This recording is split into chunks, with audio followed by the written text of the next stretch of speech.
मोगो पक्षाचो विधिमंडळ गट भाजपान विलीन केल्या उपरांत मोगोचो सुदीन ढवळीकाराक मंत्रीपदा वयल्यान मुखेलमंत्री प्रमोद सावंताच्या सरकारांतल्यान काडिल्लो. उपरांत मोगो पक्षान गोंयचे दोनय लोकसभेच्या जाग्याचेर उमेदवारी उबे करपाचो विचार केल्लो. मोगोचो सुदीन ढवळीकार आनी नरेश सावळान मंगळारा पणजेंत पत्रकार परिशद घेतली. लोकसभा वेंचणुकेक रावपाक कांय हरकत ना, पूण लोकांकडेन प्रत्येक मतदारसंघात पावपा खातीर कमी वेळ आशिल्ल्यान लोकसभा वेंचणुकेक रावचें ना अशें जाहीर केलें. तशेंच कोणाक तेंको दिवप हाचेर पक्ष निर्णय घेतलो अशें सुदीन ढवळीकारान जाहीर केलां. आमी तातूंत पडचे न्हय अशें म्हाका दिसलें, नरेश सावळाक दिसलें आनी त्या प्रमाणे आमी कमिटीक कळयलें. तेजे फाटलो हेतू इतलोच आसा की 20 दीस उरल्या आनी 20 दिसांत 40 मतदारसंघात म्हणजे ताजे 20 आनी म्हजे 20 नॉर्थ एंड सावथ आमी पावूं शकना.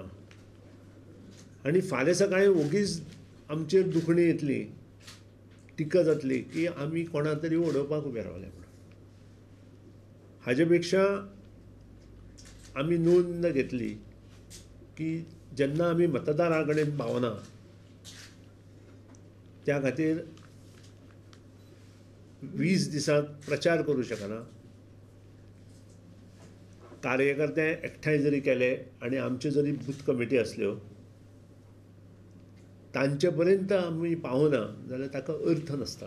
आनी त्या खातीरूच एक डिसिजन MG पार्टीक आमी घेवपाक लायलें की अंदूची ही लोकसभा ह्या वर्साची जी आसा ती लोकसभा निवडणूक आमी लडोवची न्हय. आनी सगळे फॉर्म भरून जाल्या नंतर, विड्रॉल जाल्या नंतर कोणा सपोर्ट दिवचो हे डिसिजन आमचे एग्जिक्युटीव कमिटीन येता त्या 8 तारखेक घेवचें असो सुतोवाच आमी दोगांनी मोगो पक्षाक केला.